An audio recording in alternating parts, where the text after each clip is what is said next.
Fill her up. You're listening to the Gas Digital Network. I went online to become a private detective. It was a private detective school online, and I paid online.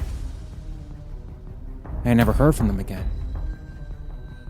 I thought to myself, I either got ripped off, or this is my first case.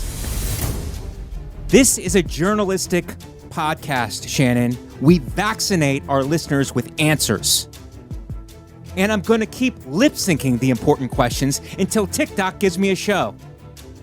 Shannon, how can the moon landing be real if the moon itself is fake? That's not true, Mike. Oh, isn't it true, Shannon? You're fake. You're a hologram. 1 in 5 New Yorkers are food insecure. What's your solution for that, Mike? Fortune cookie. Because that's food and advice at the same time. Shannon, at least have the decency to backstab me, okay? You stab me in the front every time. Some fans can't watch the podcast because they're triggered by our sexuality. And message to those fans, we will leak a sex tape right into your mouth. This is Mike Vecchione Investigates. And you're not better than me. Welcome to another episode of Mike Vecchione Investigates, end of year wrap-up, holiday edition. I'm just coming off Christmas, and I came into the studio today, and Shannon and me had a small back and forth. It didn't seem like anything, but she said to me, "How was your travel?" Because she knew that a lot of people were backed up because of travel. And I think she was hoping that something happened to me, not because she wishes anything malicious upon me, but for content. Shannon is always thinking of ways to improve the podcast, even at the peril of the hosts on the show. Did anything happen to you, Mike? Did anything happen? Because she's been watching the news and she knows she's based in New York, so she's immune to all of it. But for the people who travel, which is basically everybody else without that accent, they might have had trouble. And Shannon was like, is there trouble? Is there trouble that we can talk about, that we could maybe somersault into content?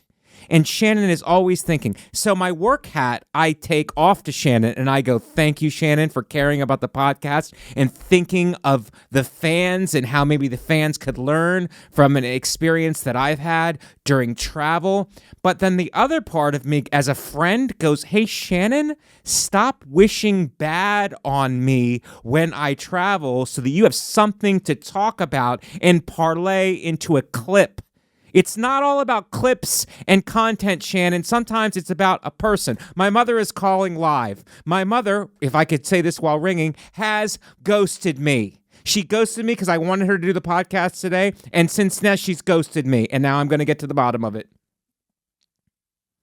Hi, Mom. Michael, I just got home, and I didn't get your message till right now. You're on the air live. I wanted you to do my podcast today. Shannon was very excited for it. I was going to call you and ask you to do it. We were going to set up a Zoom call and talk about our Christmas together, but you were not home and you were not picking up your cell phone. I guess I've been ghosted. Oh my God, I feel terrible. Well, that's what a lot of people say who refuse to do the show. They feel terrible. They're not home. We can't get in touch with them. I wouldn't have refused if I would have seen it. But where were you exactly? I was out to lunch with a friend. Out to lunch as a mother or out to lunch? Out to lunch with a friend. Now, I wanted to talk to you about betting games, and we'll get more into it when you get on the show. But we bet a bunch of games, and I paid you out, so there's no real reason to dodge me or to ignore. No, I'm not trying to dodge you. Don't you owe me $10? I don't know who won the Monday night game, but It wasn't me. I prepaid you. It was you. You won it. Oh, did I win it? So now you owe me another 10. No, I don't. Did you give me all the money you were supposed to give me? Yes, I did. And then I included the Monday night. I included the Monday night game, assuming that you were going to win, as you were on a streak. So I included the Monday night game in your winnings. Then I owe you. Yes, you owe me. Yeah, I owe you $10. Well, we'll chalk it up and we'll see what happens in the playoffs. All right, that sounds good. All right, well, I won't keep you, and thank you for eventually getting back to me. I appreciate that. And I had I'm so sorry. I will. Can we do next week? I'll talk to Shannon and see what's available. I can't promise anything right now, but because my schedule might be tied up too. All right. I'm so sorry about that. I just can't help it. I would try to run my life not around other people, but as much as I can. Well, the weird thing is I'm there for 5 days or so, and you never mentioned that you had a lunch with someone the next day. I was at the lunch. I'm so sorry. But that's okay. You have to get on your show now. Okay, I love you very much, and we'll set up something for next week, hopefully, if my people can reach out to your people. Yes, and I'm the people. I'm the person that's the people. Okay, all right. Okay, good. Well, my people will be in touch with you then. Okay, I have to check my schedule. Okay, all right. Let's make sure that doesn't conflict with any lunches that I never knew about and you never revealed to me. I'm trying to get a lot of lunches in. I love you, and I'll talk. Honey, you got to get on. I love you, and I'll talk to you later. Bye. Bye-bye. You know, sometimes we catch lightning in a bottle, Shannon. You lucked out with you struck out with the no travel issues, but you struck gold with my mother calling after ghosting me and taking all of my money, by the way. We bet 16 games. She won 12. Well, now she won 11, and I won 5. So I paid her $80, and which should have been 70, but the Monday night game, I assumed I was just going to lose because I was on a nosedive, gambling-wise. So she took all my money, and we settled up at the end. And she did that. She had the motherly instinct to go, no, I don't want your money. I don't want your money. I said, look, this is how it goes. If it's no fun to bet if you don't pay out at the end of the weekend. So it has to track. So then she put on her mafia capo hat and took my money and shuffled it into the rest of her money, which it quickly dissolved into. So my mom has a sarcastic, as you could tell. Shannon, you know her from doing a Zoom and from just that phone call, you could tell. She has a little sarcasm to her. She has a little pizzazz to her. And she was bragging about her wins in football, crushing me 11 games to 5. And I just threatened, basically, that I will go on opioids if she continues. I will go to the bad part of town, and I will do opioids. And I will sell her jewelry. I will sell her, she's 82. I will sell her jewelry for opioids. And that's a very real thing that's in the news right now, and I will do it. I will get on opioids and sell her jewelry to buy a variety of opioids, which I have to figure out what they are first. That's job one. I figure out what they are and what they do. And it's always, no matter what they are, I think it's worse to snort them, probably. There's always a vicious, dirty vibe to snorting anything. So just keep that in mind, Mom, if you're watching this. She also threw some shade at you. Yeah. Where she said she doesn't plan her life around other people. Yes, she doesn't plan her life about it. She's a free spirit. She's her own person. She is the CEO of her life. And she makes it known to me that she will. But I didn't know she had this on the books. And I've been exposed to her many calendars. And she has a whiteboard on her fridge. It usually says, "Welcome home, Mike." The entire time that I'm there. And if she takes it off, I always question her about welcome home. Like, she had Merry Christmas on there, and I was like, where's welcome home, Mike? She goes, well, you're already here now. Fair. And no, it's a fair, but I would like let's just sit in it a little bit, and let's not, I had a son. It's over. It's like, hey, I'm still around. So that happened, but we had a very peaceful Christmas. It was very, very nice, very relaxing. I worked out through it, Shannon. A lot of people are like, I'm a fatso. I ate cookies. I did this. I did that. Did I eat a little more liberally? Yes, I did. But I made sure I got up and went to the gym. And it was cold in Florida, Shannon. It was 35 degrees, 45. It was 45 degrees, and there was a slight rain. It was like 1 degree here. Yeah. It was But 45 is really bad for Florida. Yeah, but it was like painful. Yeah, here? It's painful now. Here. It's so bad. I'm not used to it now. I'm on a Florida 45 degrees. But Florida was like Buffalo, and Buffalo became hell, I think. Buffalo was really bad. Yeah. So, yeah, the weather but the travel was effortless. It was so great, the travel. I got very, very lucky. Wow.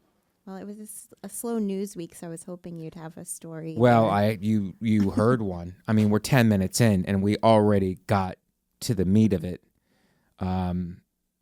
Family issues. I don't want to go too much into my mom because I want to have her on next week, and if we can get our schedules to work, yeah. And then I would like to question her about it. I wrote a bunch of stuff on the plane. I was going to really go after her as a star investigator, taking down one of his own family members. And it's like, I think that the crowd loves that when you throw caution to the wind and you turn on your own family in the name of journalism and exposing everything, which is what everybody does now all the time. So I think I will be applauded for that. Don't you think so, Shannon? I think so, too. Exposing her? But your mom is so smart and so witty that I feel like she's still going to come out on top at the end. She's a teacher. Former teacher. Right. And very recently retired. And she does her walks in the morning, and she does her, it's not a crossword, it's a word search. She's searching for words, which I do on this podcast often because the low-income whites demand it. How was your holiday, Shannon first, and then Natalie? It was very nice. It was just Christmas Day. My sister was in town. We all got together at my aunt's house. We had some drinks. How did the drinking go? Fine, but I had to work the next day, so it couldn't be too crazy. But yeah, and then it was really, when there's like little ones, like the whole thing is surrounding them basically. So it's really about like my nieces and nephews opening presents. And about you opening the present of a margarita. Apparently, Shannon. Because you take the opportunity to get it in drink-wise. I try, yeah. Vodka, though. Vodka? Yeah. Because models. We're models, and models drink vodka. Right. Yeah. Okay, but was there any problem with any family? What's the juicy details of any of the family? Because you get together for the best intentions. This is what relates to the people. You get together with family for best intention, and it always comes out, Mom's doing this again. Dad's doing this again. And then it's like friction the entire time. My family's so small that there's no friction anymore because my father passed in 2015. And so it's just me and my mom and my sister, basically. And my sister's husband sometimes when he's not working. And your brother doesn't come? My brother can't make it. He's got his own family in North Carolina, so he can't come. But he did get me a cutting board. That's nice. For Christmas. Cutting board. That's good for all the meat. It is very great, but what I try to do is my goal is to chop it in half on video and send it back to him. You never send a guy who's trained in the martial arts a cutting board. He will break it. He will break it with his hands. He will break it with his head. I'm a lethal weapon. Okay. Okay? Is that a turn on for you guys? I'm just curious why you're trying to send a message to your brother for doing a nice thing. Yeah, because I want to let him know we didn't grow up the same. We grew up in the same home. You're a loving, giving person. I'm a lethal weapon. Okay. That's what happens when you send a lethal weapon a cutting board. Oh, I'm going to try to domesticate you. I want you to cut some peppers up and put them in the stew. Oh, you know what's going to happen to that little idea? Chop! Deadly. A deadly weapon. And I would love to do that. And it would be a clap back. It would be a clap back. He would give me a nice gift. It would be, can you clap back on a nice gesture? I think if so. It's a nice gesture, can I clap back on it? Or maybe you'll just be clapping because you're not really clapping back. Oh, no, that's what it is, Shannon. It's John sends Mike. John sends brother cutting board. Man sends brother cut it. This is the clip. Man sends brother cutting board. Immediately regrets it. Yes. Immediately regrets it. Good. Because I chopped it in half and sent it back to him. This smoke break is brought to you by YoDelta.com, the official Getting High sponsor of the Gas Digital Network.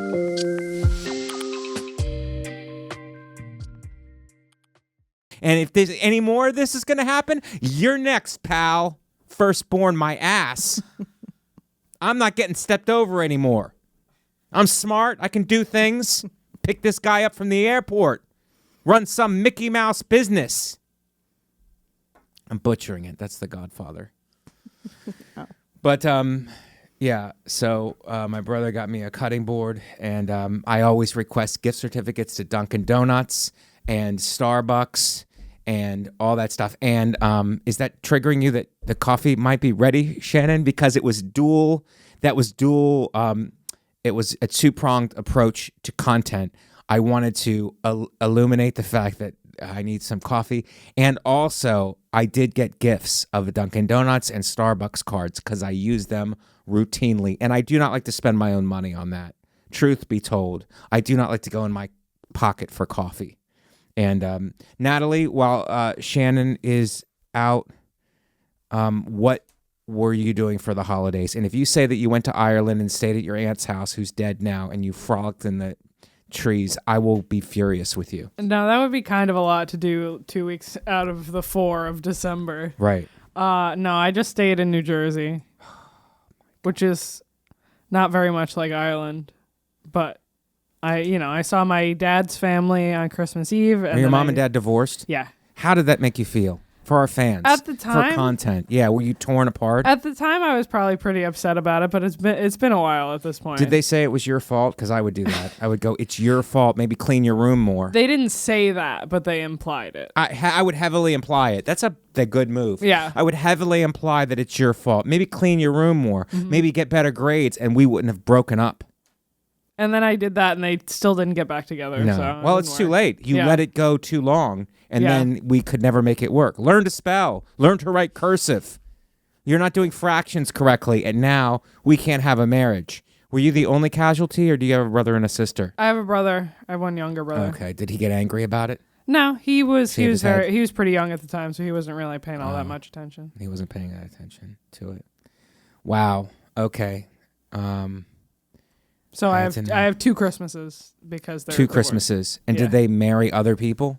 That's yeah, always my dad weird. did, That's and my always mom strange. has a boyfriend too, so they're both with other people. They're both living their best lives now? Yep. Are they on Insta living their best lives? No, they don't. They don't brag about it. They're not really on social media like that. Are they co-parenting? Because that's a word that's being used now. Yeah. Did they drop you off at McDonald's? Was that the meetup point? Where was the meetup I point dropped for you? my brother off at a Chili's. I had to bring my brother to my mom, and Right. and we met at a Chili's parking Why did lot you on have to drop Christmas. your brother off? Because I was going from my dad's house up in northwest Jersey to my mom's in You could just say Bergen County. northeast. Is it Bergen County? I Do you don't know where? I thought that was where you were talking about. Thought you didn't want to say it. Newton. It's like up in the forest. Okay. It's a big place though. So You dropped your brother off in the woods. no, I then- started in the woods and then I went down to kind of where I live, halfway Chili's. in the Chili's. And then that's more of an upscale than a McDonald's. Like the poor people, our fans, It is, it low-income was- whites drop each other off at McDonald's parking lots. They shared a parking lot with a Taco Bell, but we were more on the Chili's Oh, side. thank God. Yeah. Because you had a little bit more money. Right, A exactly. little more spending money. Exactly. Did that damage you? The Chili's part? No, the broken home. The broken home? I hate to say Yeah. broken. Can It you even was- say that these days? It's a broken home. I mean, It's a house divided. I think you can say that. Broken home sounds Yeah. very negative. It does. How can we make it less for our politically correct fans? A broken home. How about a severed? A divorced home? That's more legal sounding. Chopped in half home. Is that better than that sounds worse. Yeah, I a think chopped in so. half home. I think so. Decapitated Oh, family. that's good. How That's about good. how about we just go worse? How about we lean into it? You came from a decapitated family. I did. Your family, your mother and father cut each other's heads off. God, Natalie. Okay, well, I came from a together family, but my dad ghosted us in 2015, and by that I mean he died. Ghosted for older people is dying. Sorry, not sorry. Throwing shade at Gen Z. Using your phrases wrong. I'll use your phrases wrong, and I'll use them against you in a court of law. So that's what happened. My mom beat me in football. You ever bet your ever make any wagers with any of your family members, Natalie? Usually not for real money. Mm-mm. The closest we had was that I told my dad I was going to. Never mind. It was not Bible really camp? against him. It was not really against him. Can I just make up stuff? Yeah. Bible I want to camp? hear your story better. You told your dad you were going to Bible camp. You were going to become a NXIVM member. A cult. Natalie, you've got short hair. You would join a cult. Mm-hmm. I don't think Shannon would abide by any of the rules of the cult. But Natalie, you seem more conciliatory, a little less rebellious than Shannon. So I feel like you would be a good cult. If I was a cult leader and I had a choice between Natalie and Shannon, and I would take Natalie because she would just follow directions better than Shannon with all the questions and the whatnots. And it's like, I don't know if I could do. It's like, Shannon, damn it, you're working in the garden today. You work in the garden. Stop with that mouth, Shannon. I always watch the cult, and I kind of like them, the cult stuff, because it always starts off.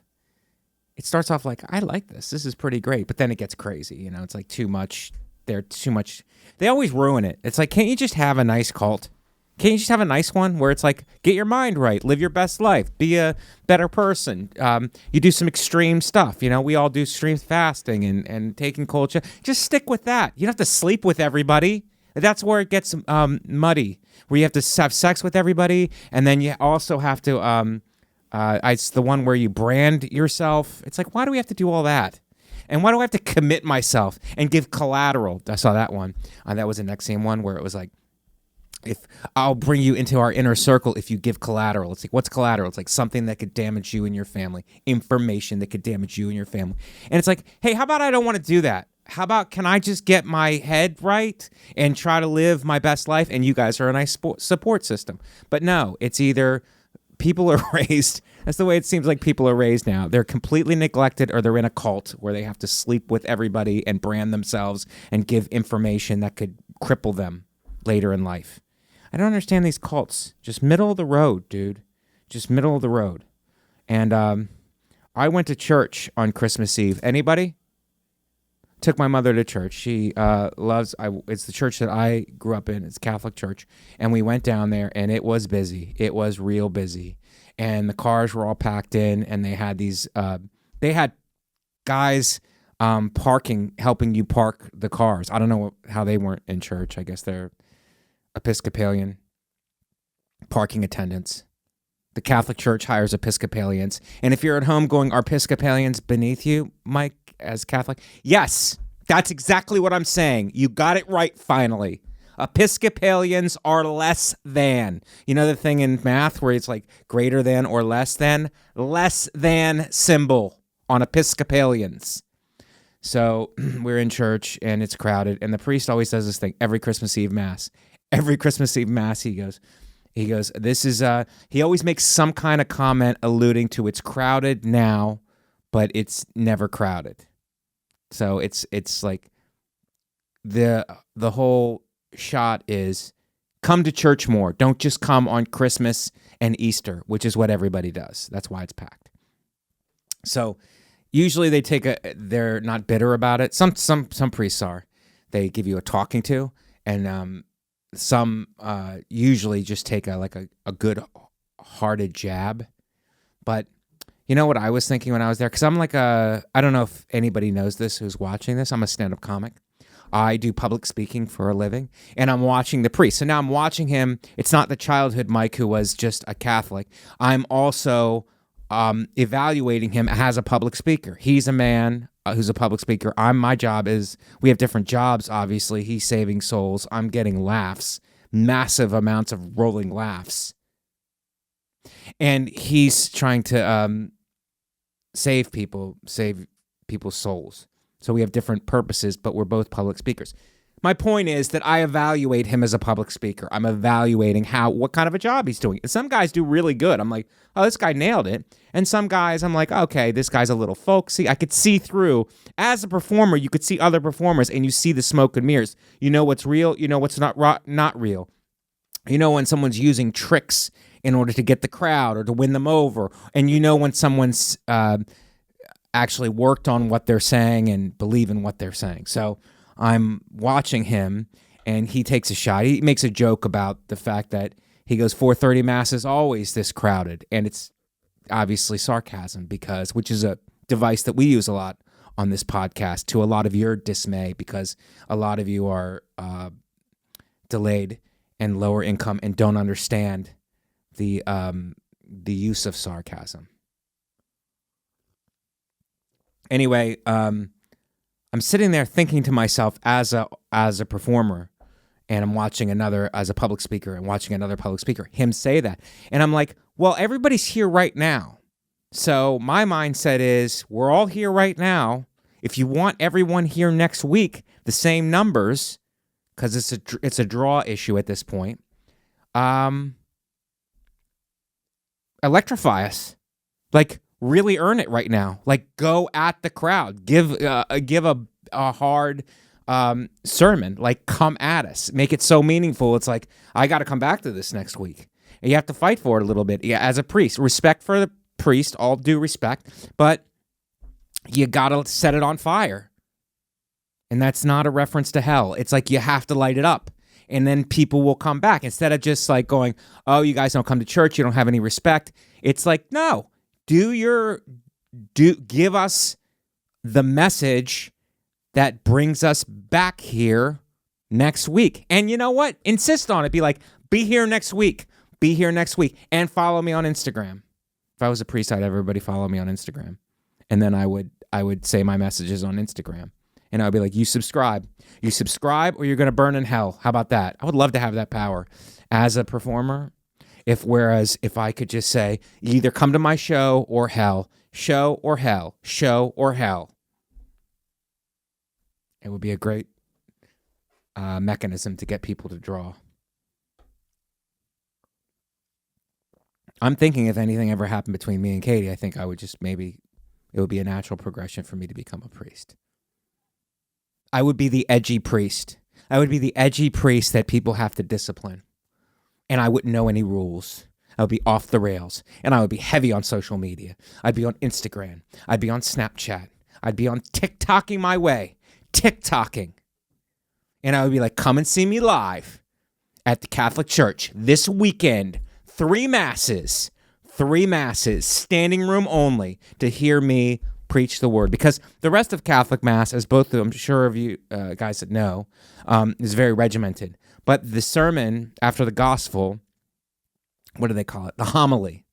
The homily, you could really let it out, because that's the priest's own interpretation of the gospel or what's going on in the world. So that's his time. So what I would do, I would shorten everything else up, and I would give myself the most time to like speak. And I'd make sure I didn't walk anybody. I'd have the ushers like at the doors.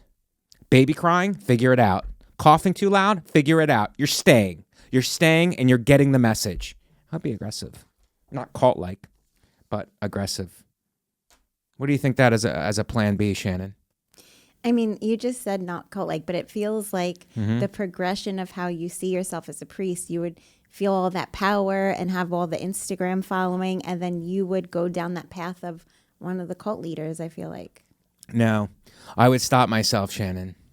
But I don't think I would make it a cult, because it wouldn't be like, first of all, we're not all living together. It's just, I would just be at the church. Mm-hmm. But I would want to sleep with women. How would I rectify that? I'd use that word. Rectify?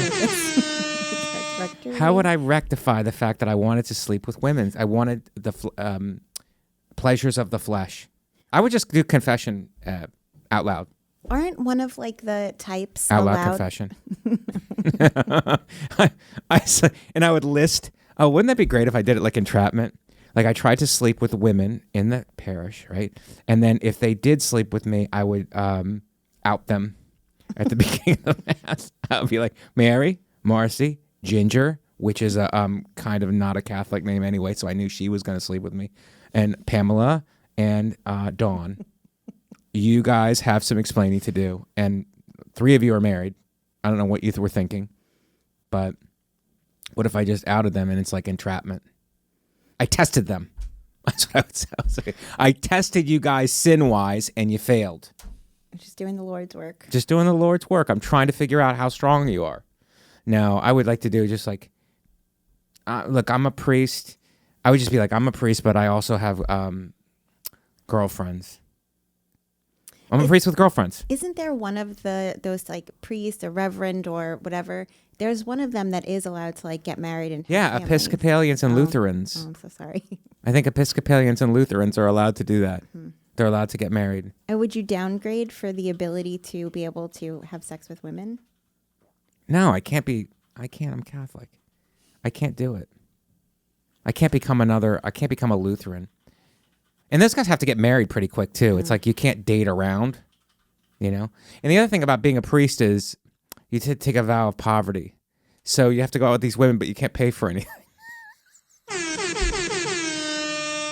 I would just be like, sorry, vow of poverty. Everything goes to God. Anything you want, you have to flip the price for. How's that sound? That's not going to get too many of them. But your public speaking, it's like they see you up there, public speaking, fresh gown, you know. Like Joel Osteen, like he kills it. He has his mega church. It's a mega church. How would you have a mega church? I think that's too glitzy. I like the church I'm from in Florida. It's real, like it's not nice, but it doesn't have all that luxury. I don't like luxury. Like luxury churches always turned me off. It's wooden. It's very wood. It's just nice, kept nice, but there's no what's that called? Embellishing. It's too wealthy. That just seems to fly in the face of what we're even doing. What we're doing is it's vow of poverty for a reason. It's like not that you don't have money coming in, but you get the money to the people who need it, get it to the right places where it can do some good. You don't get it to buy yourself a Cadillac, or even though Cadillacs are really nice now. Would love to have a Cadillac. I like that Reverend, I think it is, in Brooklyn. Yeah, the Brooklyn Rev. Yeah, that he's charged. There's charges against him now for fraud. That was the guy that they stole like hundreds of thousands of dollars of jewelry off him, and now somebody sued him for like saying that he's like took $90,000 and said he was going to use it for his church, and then just like bought stuff with it. That's bad. See, I would never do that. Yeah, I don't believe in any of that. But sleeping with the parishioners, well, I wouldn't even sleep with the parishioners. I would just be like, if you're a parishioner, I can't sleep with you. That's against their rules. If you're outside the church, then I can. How about that? That's a restriction that's fair? And what are the laws in Catholicism? You're not allowed to get married, and you're not allowed you have to take a vow of celibacy and a vow of poverty. The vow of poverty thing I don't have a problem with, actually, because I don't need that much. I don't need that much. And our fans who are probably judging me right now, guys, don't make that sound, first of all. And second of all, you guys have already taken a vow of poverty without actually taking a vow of poverty. You guys are poor. So, I mean... It's like how I've taken a vow of celibacy. You've taken a vow of celibacy. Shannon, you would be perfect. No. If they would let females be priests, just like they let them be astronauts now, you would be fine. But it's just that they're not right now. It's a closed entry. I don't know how they've gotten away with that, no female priests. But they're reverends, right? Female reverends. I don't know the difference. Well, a reverend is not Catholic. There's no priests who are females. Oh. Yeah. But you guys are witches. So you're good on the other side of it. You're evil. You're top-notch evil, but you just can't be top-notch good. And a lot of people, this is not a slam on priests, because a lot of people do feel free to slam priests these days. That's the one thing you can. You can slam Catholics and you can slam priests, which I don't agree with, actually. I agree with constructive criticism, like my constructive criticism of, and the priest was good who did our mass, but it's like, if you want those numbers, you got to start getting a mindset like, I'm gonna get them. I'm gonna get the numbers. Like, you're gonna come and see me next week. Because the problem a lot of times, and this is real. I was saying it to my mother as we were leaving. It's like, it's not that the priest phones it in. He doesn't. But it's like, people who are coming to church are people who are going through real issues. Divorce, bankruptcy, losing loved ones, like stuff that's just the natural tragedy of life, but really, really hurts.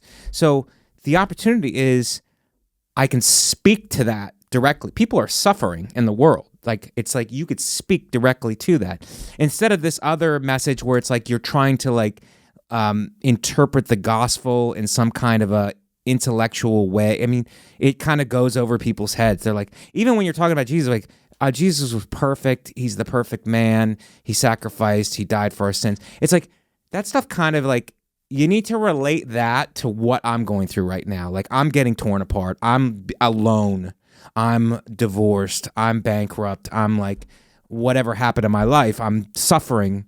So relate that suffering to my suffering, Christ's suffering to my suffering. It's like, make that track. And they don't do a very good job of that in the faith. And I know that because you have, in order to get that kind of a message, you have to go outside the faith in order to get the message, those kinds of messages. And it's just it's a huge missed opportunity on the Catholic Church's part. And I'll be a critic that way, but just some of the other criticisms that people feel free, and I get it, it's just whatever, easy criticisms of the church, I understand, but that's one of the main criticisms. Like, you have people come there, they're sitting there, you have the opportunity to address these things, and you're not taking it, and it's like, it's a missed opportunity. So what I would do in those situations, talk directly to those things and directly to those people. Everybody's got somebody at work that they hate. Not me, but everybody's got somebody they don't get along with. Brothers and sisters, family members, friends who's betrayed them, women, ladies, who've betrayed them, men who've betrayed women, like all this stuff. And we all have these complicated lives, and there's a real chance to speak to these things. So that's what I would do. I would go at those things. I would relate it to Christ, the carrying of the cross. We all have our cross to bear, that kind of a thing. And I would bring it all together. And then I would be like, confidently, I would be like, see you next week. And then boom, fireworks. I would add that. I would add fireworks. That's not traditional, and it's probably a fire hazard. But illegal fireworks would come up after my homily. And then I would shoot down. I would do a touchdown dance at the end of the homily, and I would just take fake guns out, and I would shoot the altar boys. And they would go, we'd have it planned. They would have it planned, and then they would fall back into holy water. And then be resurrected. And then they would come back up, but it would be like a second baptism. And I would be like, 2, what's up?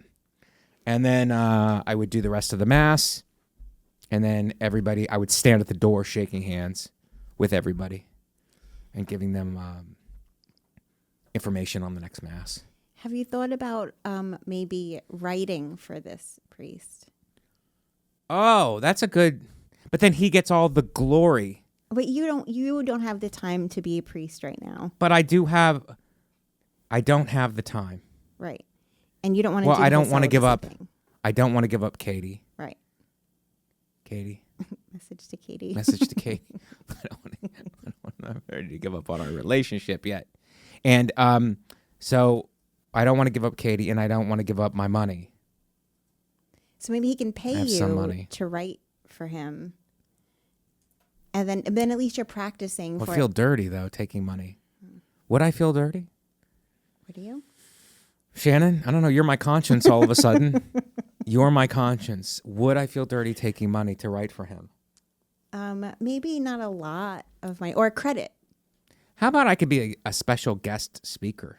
That's okay. Once a year on Christmas. No, not once a year, Shannon. I would see how it goes. I would be a special guest speaker, so I don't have to. I'm like Blackwater. It's like those guys not in the military, but they're mercenaries. Right. They're hired out to do, and they don't have to abide by any of the United Nations or any of this stuff. So that's what I would be. They would hire me out as a. I don't know what my background would be. Catholic public speaker. Okay. Charismatic Catholic. Yes. CC. He's a charismatic Catholic. And I would come on and I would do it. I would do it up. I would light it up. I like this. I feel like you should have your mom speak to him. Something with the candles. I would do something different with it.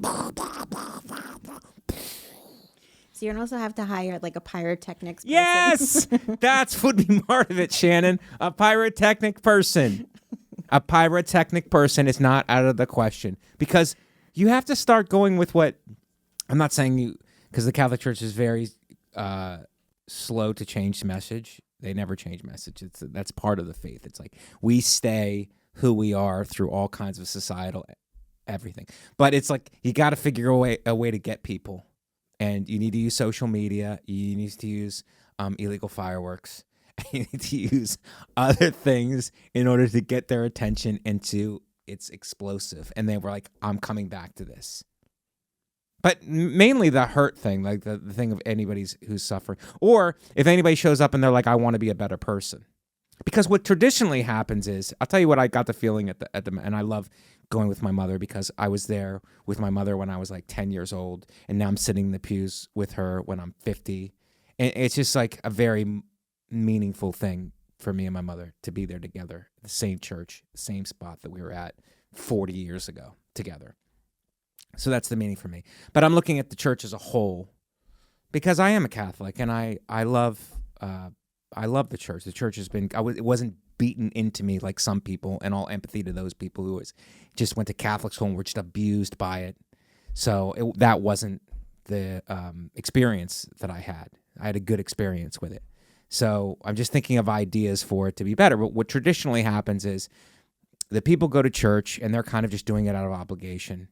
And the priest and everybody shows up and they're doing the mass kind of out of obligation. And it just feels like obligation here, and everybody just kind of like shakes hands at the end of it and just goes their separate way. They're like, all right, I got that accomplished. All right, I did that.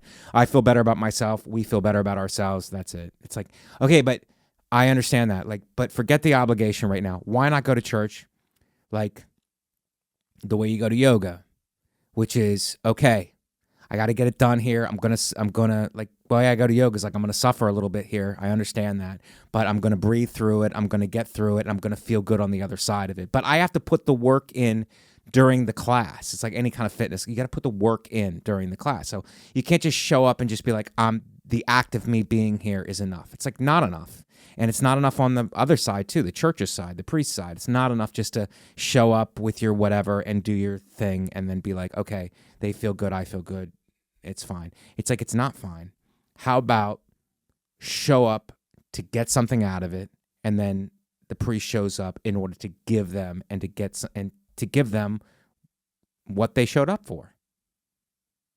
I think that's a more ambitious. It's a more ambitious way of going through it. And then I see like the Brooklyn church that you're talking about, like all the money and everything, and even the Joel, who I don't hate, Joel Osteen, but it's just you see that extreme, and it's like, oh, it's not that either. Like I wouldn't want that either. Like the money and all this huge wealth and stuff. It's like that's not that wealth is evil. Wealth is not inherently evil, but it's just like funnel the money into things that are going to be more beneficial. Like keep it simple, keep it nice, clean, but keep it simple. You don't need a multi-million-dollar center. You don't need you don't need all this materialistic. If you don't need it, if you don't need these materialistic things like the Brooklyn preacher, like you don't need any of that. I mean, there's something going on there other than the right thing. So what I would say is just, I don't know. It's interesting. It makes me very mad every time I go to church that they've about 15 years ago, maybe 15, between 15 and 20 years ago, they started slightly changing the words of the masses, and I grew up knowing the words to stuff because I've been to mass so much. So, peace be with you. They'll say the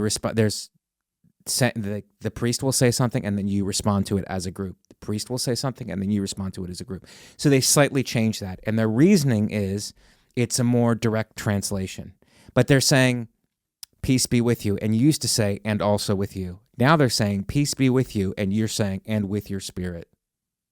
I'm like, what are we doing?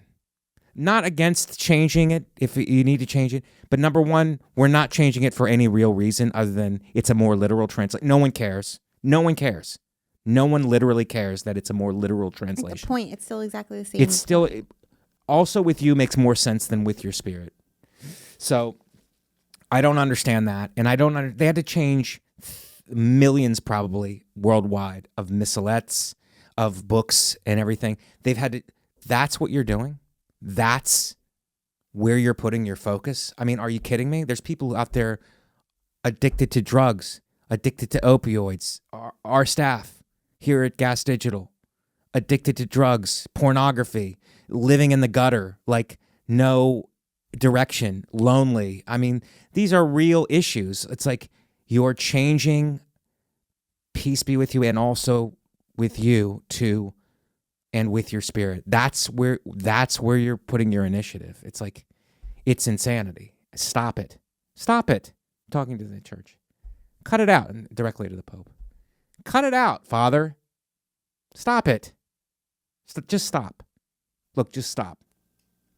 Like, it really seems like the people that you're talking about that need the help of the priest, people who are broke and lonely and whatever. I'm saying those people are at rock bottom that I'm talking about. But I'm also talking about people who are doing fine, maybe. But what about, like, I'm thinking about this while I'm in church. It's like people who are doing fine. I'm doing fine. I'm doing good, you know? I'm doing good. I have a good life. But it's like, I'm going to church and I'm thinking to myself, why am I here? I'm here to get a message. I'm here to get a message in my mind so that I can be a better person. How can I be better? That's how I'm thinking. I'm like, how can I be better? How can I? And as a result of me being better, ultimately I'm going to serve God more and be a better human being and radiate that to everybody I come in contact with. So making me a better person is going to have that ripple effect on everybody else that I deal with in any way, shape, or form. So how do I become a better person? How do I take up and be part of the solution? You know what I mean? Like, how do I get better? Am I rock bottom? Some people are. Some people are sitting next to you and they have, like, tragedies in their life and they're dealing with things that you can't even contemplate. Losing a child, you know, whatever. It's like just massive rock bottom trauma that they're dealing with. But maybe I'm not dealing with that. Maybe I'm coming in, I'm going, all right, how can I be better?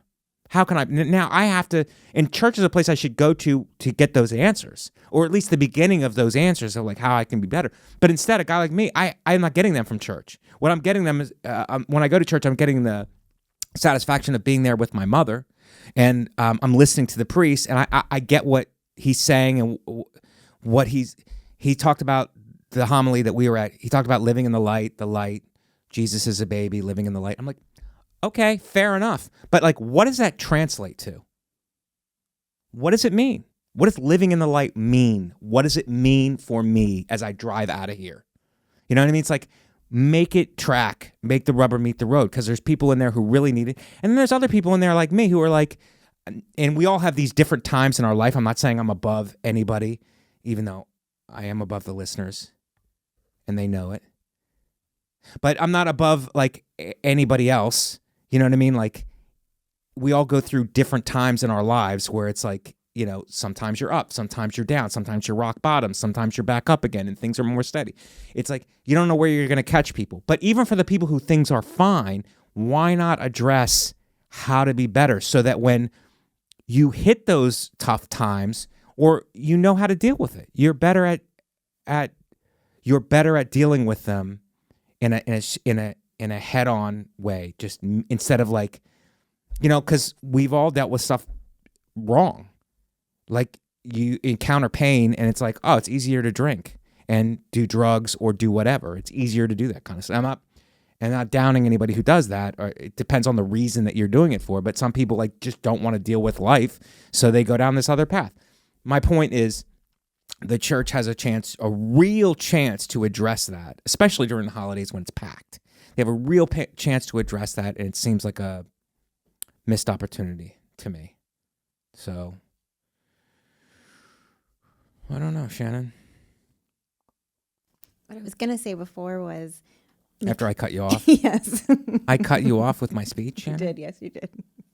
Was that since what you were saying is that the people who need this are the broke and the lonely, etc., Yeah. and that's who you say the listeners of the show are, so you can use this as your opportunity, and this can be your weekly sermon, and you can That's be probably helping good, them. Shannon. But can I ask you a question first, a legal question? Is cutting a woman off in conversation now a felony? I believe it. Yes, it is. I think that's It's a hate punishable by... crime. That is a hate crime, Shannon. It's a hate crime. It's misogynist. It's a... I'm writing it all down, Shannon, because I'm going to need it at trial when I go to court. Gas Digital may not have you sign a waiver. Yes. It's a hate crime, and it's misogynistic, and it's felonious. I'm writing down felonious assault. Mm-hmm. Right, because it's hurtful.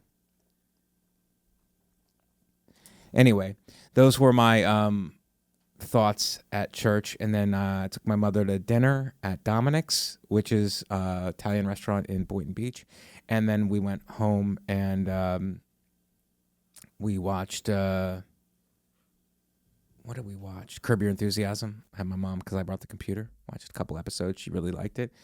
Went to sleep, woke up the next morning, Christmas morning, and my sister came over with her 2 dogs. She has 2 dogs now that are very malicious. They Very both malicious poop all dogs. over. They poop and pee in the house like it's their job. They poop and pee in the house like it's their job. She takes them outside. I think they hold it. When she walks them outside, they hold it in so that they could just come and go all over the house. I think that they're not very much... They probably need to go to that church I think so. because they need the message, because they're not very into holiday spirit. So we got a lot, some backlash on the Christmas songs. The Band-Aid one? No, Oh, just in general? just in general, Christmas music. And it's just like, I'm against it. And I'm not going to budge on it. And I figured out why. It's like Rudolph the Red-Nosed Reindeer. What a fake story. Rudolph the Red-Nosed Reindeer. Yeah, it's about a flying reindeer, Mike. Well, no, that's not the part that blows me away. I'll accept that. Okay. I'll accept you suspend your belief on the flying reindeer thing. He has a red nose, so he has a disability. And everybody makes fun of him. And Santa doesn't seem to have a real problem with everybody making fun of this reindeer with a disability. He seems fine with that. But then they realize, oh, we might need him. First of all, we don't know what's wrong with him. His nose lights up. That seems to be a red flag. That's something, maybe we should get him some medical care. They don't. They make fun of him. Santa's fine with it, even though Santa's fat. No one ever says that to him. And which sends a bad message. It's okay to be fat and leave a fat person cookies. It's not helping the problem, enabling. And then he has a red nose, and it's diabetes or some kind of crippling high blood pressure that he probably has. Anyway, we make fun of him until we realize, oh, we might need him. And then he becomes a hero and we praise him. And let's use the disabled to our advantage when they are an advantage to us. So I don't know that maybe Santa was too busy to even know that Rudolph existed, and it was just his peers that were making fun of him. And then when an emergency happened, they were like, hey, there's that other reindeer with the light up nose. Maybe we can use him. And he was like, okay, let's do that. And then that's what turned everybody else around. I don't think it's Santa's fault. Oh, you're defending Santa, Yeah. Shannon? Shannon, I'm sorry. I didn't know that Mrs. Claus was producing the show. Shannon takes exception to that. You have to know your staff. Look, Dylan doesn't work on the show. I pass Dylan by, say hello to him. I know that he's a valued member of the Gas Digital Network. I know he's probably on Molly or whatever the kids are doing now. Natalie probably knows. She probably does it in the bathroom with him. But I know him. Okay? Mm-hmm. So Santa should know his staff.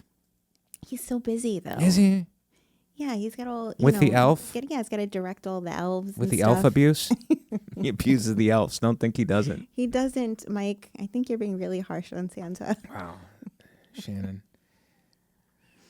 When I went after priests, you were fine with it. I go after Santa, one thing on Santa. It's like, don't you dare. It's like, all right, Shannon. Okay, wow. I see where your loyalties lie. You are for the commercialization of Christmas, Shannon. Anything traditional Santa, you are for. Anything deep spiritual, you are, it's out the window. I guess it's all that vodka that you drank. Not enough. I had to wake up too early the next morning. Maybe for New Year's, unless we have to come in on the day after New Year's Day, which we don't know yet. Who? Me and Natalie. Oh, you don't know yet. Natalie, did you drink? A little bit. Not too much, though, because I had to drive home. So I took it easy. I forgot New Jersey. Yeah. You have to take it easy. Do you ever get blasted, Natalie? Out of your mind? Not often enough. Not often enough. Very rarely. Wow. Because I'm always like either driving myself or a designated driver for somebody else. You're the good one. Yeah. You're the good person. Too nice. Too nice. All right. Well, we wound it down pretty good here. We didn't get to any of the articles. We didn't need it. It was a slow news day anyway. 55 minutes in, let's go to plugs. At Comic Mike V on all social media platforms. At Comic Mike V. Thank you for the YouTube premiere. Our listeners, our YouTube numbers are slowly going up. So thank you. I'm mentioning it on the road. Mike Vecchione Investigates is the best, fastest rising podcast on the Gas Digital Network and in the universe. And I'll stand by that. And maybe I should take an opportunity on this show to preach to people who are having a tough time, which is our listeners. And I never talk down to you. I always talk down to you to build you up. Low-income whites, rising. So thank you for being part of Mike Vecchione Investigates. Thank you for watching and supporting on the YouTube premiere every Monday at 9 p.m.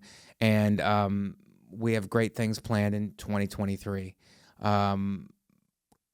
Special will be out hopefully the beginning of this year. It's done. I did show some of it. I have the rough cut showing some of it to my mom and my sister. They really loved it. And you guys will love it too. At Comic Mike V, MikeVecchione.com for dates. I've got to get my website up to date. I've booked some new dates. MikeVecchione.com for dates. Shannon, Natalie. Go ahead, Shannon. You can follow me on Instagram at Shannon Lee 6982. Listen to my podcast, The Thing Is Ding. We talk about bad dates, fighting, and ghosts with my new official co-host, Mike Figs, on the show. So check that out. Congratulations. Thank you. Yeah, it's been going really well, actually, Good. since the whole conflict. The show has been growing exponentially. Good. Yeah. Wherever you listen to Mike Vecchione Investigates, you can also watch it live for free every single Thursday at 3 p.m. Eastern at gasdigitalnetwork.com/live.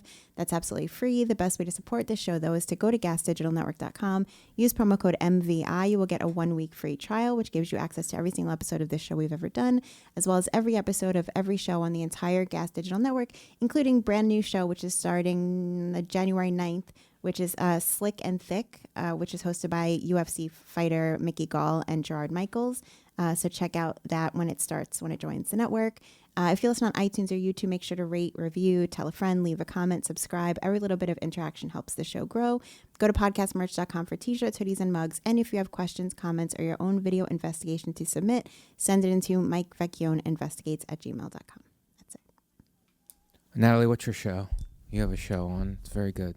Thank you. Gas Digital Now on YouTube. We talk about it's a weekly wrap-up show for the Gas Digital Network. We talk about the show a lot.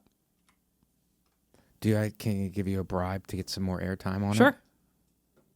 You don't have to bribe me, no, but I'm I going will to. talk about your show. Let's press some flesh. Let's put a couple dollars in your hand, see if we can't get more Gas Digital following and people outside the Gas Digital Network who are not on opioids.